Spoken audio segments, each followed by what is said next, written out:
प्रधानमंत्री मोदी का गुजरात दौरा, कोचराब आश्रम का किया उद्घाटन। साबरमती आश्रम का होगा कायाकल्प। प्रधानमंत्री नरेंद्र मोदी ने अहमदाबाद के साबरमती में महात्मा गांधी आश्रम में पुनर्विकसित कोचरब आश्रम का उद्घाटन किया। इस दौरान उन्होंने गांधी आश्रम स्मारक के मास्टर प्लान का शुभारंभ किया। इससे पहले प्रधानमंत्री मोदी ने साबरमती आश्रम में एक पौधा लगाया। मास्टर प्लान के तहत 1200 करोड़ की लागत से साबरमती आश्रम का कायाकल्प किया जाएगा। आश्रम के मौजूदा 5 एकड़ क्षेत्र को 55 एकड़ तक बढ़ाया जाएगा।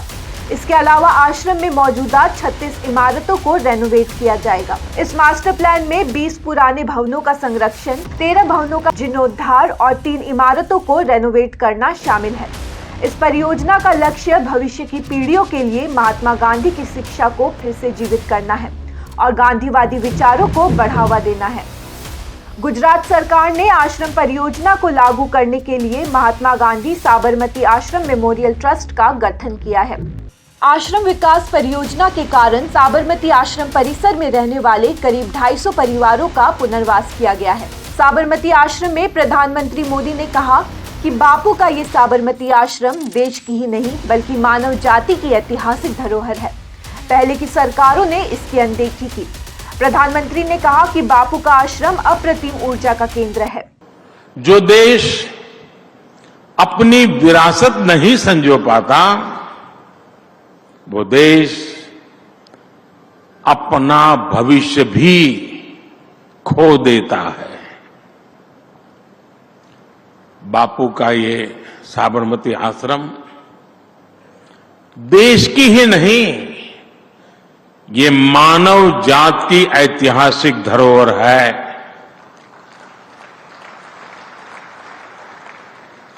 लेकिन आजादी के बाद इस धरोहर के साथ भी न्याय नहीं हो पाया। पूज्य बापू का यह साबरमती आश्रम हमेशा से ही एक अप्रतिम ऊर्जा का जीवंत केंद्र रहा है। प्रधानमंत्री मोदी ने कहा कि 12 मार्च की तारीख ऐतिहासिक तारीख है। आज के ही दिन बापू ने स्वतंत्रता आंदोलन की धारा को बदला और दांडी यात्रा स्वतंत्रता के आंदोलन के इतिहास में स्वर्णिम अक्षरों में अंकित हो गई। आज 12 मार्च वो ऐतिहासिक तारीख भी है। आज के ही दिन बापू ने स्वतंत्रता आंदोलन की उस धारा को बदला और दांडी यात्रा स्वतंत्रता के आंदोलन के इतिहास में स्वर्णिम अक्षरों में अंकित हो गई। आजाद भारत में भी ये तारीख ऐसे ही ऐतिहासिक अवसर की नए युग के सूत्रपात करने वाली गवाह बन चुकी है।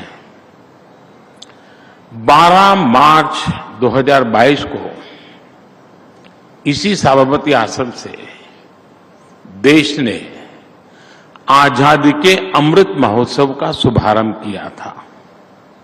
दांडी यात्रा ने आजाद भारत की पुण्य भूमि तय करने में, उसकी पृष्ठभूमि बनाने में, उस पुण्य भूमि का पुनः स्मरण करते हुए आगे बढ़ने में एक अहम भूमिका निभाई थी। और अमृत महोत्सव के शुभारंभ ने अमृत काल में भारत के प्रवेश का श्री गणेश किया। News desk report, such the reality.